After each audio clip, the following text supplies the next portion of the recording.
the station covering all of the DMV. This is DC News Now. Coming up on your news at noon, shocking new video of the moments leading up to a deadly shooting at the Anacostia Library that shook the community more than a year ago. Plus, a fugitive still on the loose nearly a week after escaping from GW University Hospital. The new increased reward for information leading to his arrest. Scott. And Randy, the weather is transitioning from summer over to fall. A taste of it anyway, coming up over the next couple days. We'll break it down and explain in just a few. All right, Scott, thanks. Good afternoon to you. Thanks so much for joining us for your news at noon. I'm Randy Bast in for Mark Hall. Happening right now, the bond hearing for the man accused of killing a Greenbelt teacher is underway. A judge will decide if 33-year-old Harold Francis III is eligible for release or if he will remain behind bars until his trial begins. 59-year-old Mariam Salah went missing in late July after going for a walk. Her remains were found a few days later, but it took a month for police to connect the dots and connect the remains to the woman. Family and friends say she will be remembered as a strict but caring presence in people's lives. And a breaking update this afternoon, Pennsylvania State Police say they've captured the escaped inmate Danilo Cavalcante. This brings a nearly 2-week-long search to a long-awaited end. Cavalcante escaped a Chester County jail by crab walking up from a recreation yard and climbing over a razor wire fence. He was serving a life sentence for killing his ex-girlfriend. Local police say the public played a big role in his catch. We ask a lot of the public through their tax dollars to support the police, to support law enforcement at every level. And they got a front row seat here in Chester County and across Pennsylvania to see the extraordinary work. He was found around 1 o'clock this morning. Police used thermal imaging to track his heat signal and track him down. Right now, DC police are offering more reward money for the arrest of escaped murder suspect Christopher Haynes. You're about to look at the most recent video we have of him. This all taken just minutes after he escaped a week ago. Investigators say they have received multiple reports of sightings of Haynes. Anyone with information leading to his arrest could now receive up to $30,000. All right, and we're taking a live look outside this afternoon, Reagan National Airport. A little bit of haze in the sky there, but Scott Sumner is here with us in the studio. Scott, starting to feel a little bit more like fall out there after that summer-like stretch we had last week. Yeah, we're going to show you the radar here in just a few minutes, Randy, to show you that we did have some showers and some boomers out there last night, even a few severe thunderstorm warnings, but that has now cleared the area, and we are on the up and up with regards to improving weather as we head into our future. Again, live cam out towards Reagan National, the current temperature 80 and sunny out there. Yeah, it does have a little bit of a haze to that sky overall, but not too bad. And certainly the humidity is just a smidge better than it was the last couple of days here. The dew point temperature down to 63 at this point in time.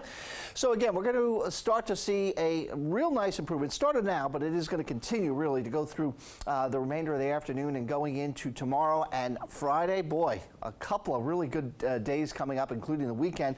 And here, this is just another graphic to back up my point here.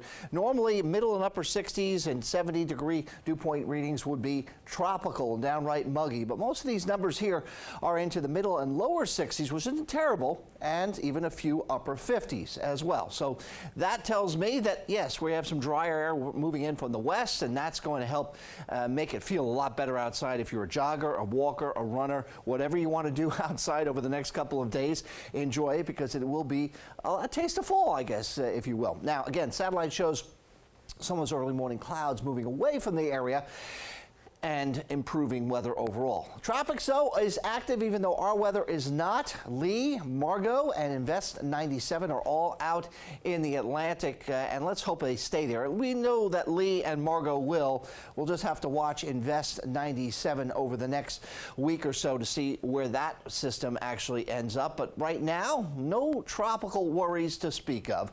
And our forecast highs, as you note here, as we go throughout the next passing couple of days and going into the weekend, looks pretty good. No extreme temperatures, no 95 plus heat. As a matter of fact, overnight lows are going to be quite comfortable in the district and surrounding area as well. So the remainder of the afternoon today in Silver Spring, we're seeing those temperatures here into the middle and upper 70s, a big change from where we were just a couple of days ago.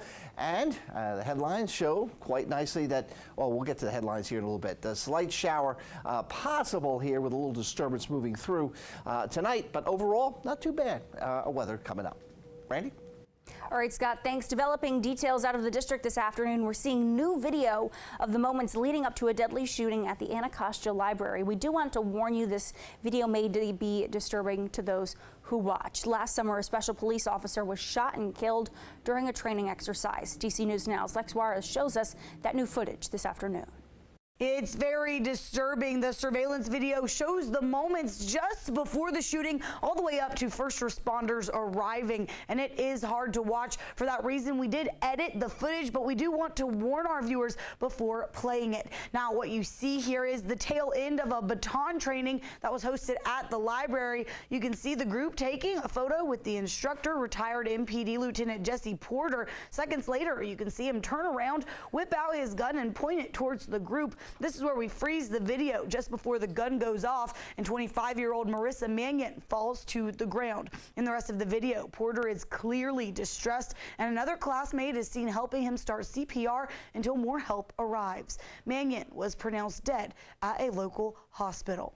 Now we are hearing from her family attorney this morning. They released a statement that reads in part, quote, watching Officer Marissa fight for her life on the floor of the Anacostia Neighborhood Library with her killer towering over her in her final moments was nothing short of heartbreaking, end quote. Now the attorney also said that the family is calling for an investigation into any policy violations that the video reveals. Porter pled guilty to involuntary manslaughter back in June, and just 2 weeks ago he was sentenced to 3 years in prison, a lesser sentence than prosecution requested due to what the judge said was his lack of criminal history and the fact that he took accountability. In the studio, I'm Lex Juarez reporting. All right, Lex, thank you for that update. Fairfax County Police say the county is seeing more bomb threats this year. The department now launching a new police unit to focus on those threats. Officers in the unit will investigate active violent incidents like bomb threats. The initiative is designed to keep people and communities in the county safe. We think by standing up a team that will or already are rather subject matter experts in the field, we think we'll have more quality investigation. Now have the capacity to better respond to that person who is a danger not only to his or her family and his or her community, but a danger to himself or herself. Now, this could go beyond Fairfax County. Police there are planning to introduce this unit's strategies to other nearby police departments. And a commuter alert this afternoon. Metro testing out new signs at its stations. It's part of an effort to make navigating the huge system easier. That means adding new letters and numbers instead of just colors. This is seen as a benefit to locals, out-of-towners, and riders who are colorblind. Sometimes I get out on like the stops and I'm like, I know which way to go, but then I'm like, all right, am I going out this way or am I going out this way? Then if I get out the wrong exit, then I'm like 5 minutes down the street. I think anything that makes it more accessible is gonna be good. The LaFont Plaza station will be the first to get the new signs. They will be added in the next couple of days. More signage is expected to be added to stations this fall. Meantime, Metro says 3 busy Red Line stations will shut down in December. Critical safety repairs are required at Farragut North, Metro Center, and Gallery Place. They'll be closed from December 18th through at least December 30th. An important note, service on other lines will continue through Metro Center and Gallery Place during those repairs. In the meantime, though, shuttles will operate to accommodate riders on the Red Line. And this afternoon, Virginia Governor Glenn Youngkin standing firm on his decision to pardon Scott Smith, a Loudoun County father whose daughter was sexually assaulted at her school back in 2021. He was charged after he had to be removed from a school board meeting. Our Leonard N. Fleming has more. The governor is steadfast in his belief that Scott Smith was wrongly charged for defending his daughter. And the governor tells me that this pardon had nothing to do with politics. It troubles me because it's for political purpose, not for justice. Buta Biberai, the Commonwealth Attorney for Loudoun County, is speaking out after Virginia Governor Glenn Youngkin's decision to pardon a father charged with disorderly conduct. The governor's been a governor since January 2022, 21 months ago.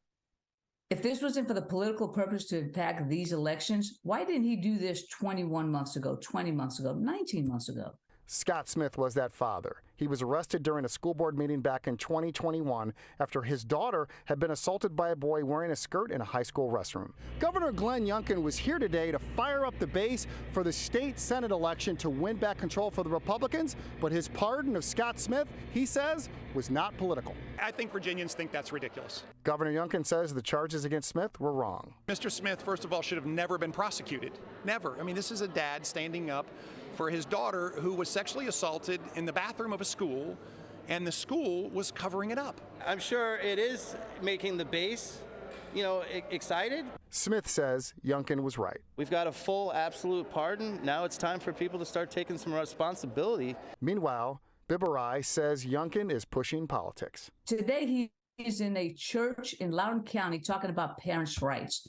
And this case has nothing to do with parents' rights. When I asked the governor if this pardon was constitutional, given that Smith had not yet been convicted, the governor told me that this was absolutely the right decision to make. Reporting in Leesburg, Virginia, Leonard N. Fleming, DC News Now, back to you. Leonard, thank you. New data, the Capital Area Food Bank shows more than 30% of people in the DMV are experiencing some level of food insecurity. The report says 14% experience low food security, 18% those suffering from very low food security. It also states Prince George's County has a more severe food insecurity problem. When it comes to racial disparities, the data suggests Black and Hispanic families are more likely to go hungry. Montgomery County Public Schools announcing its participation in the National School Meals Program. That means it now has a school breakfast and lunch program, after-school snack program, and the at-risk after-school supper program. It will also include a family daycare program. Meals will be provided to all eligible participants.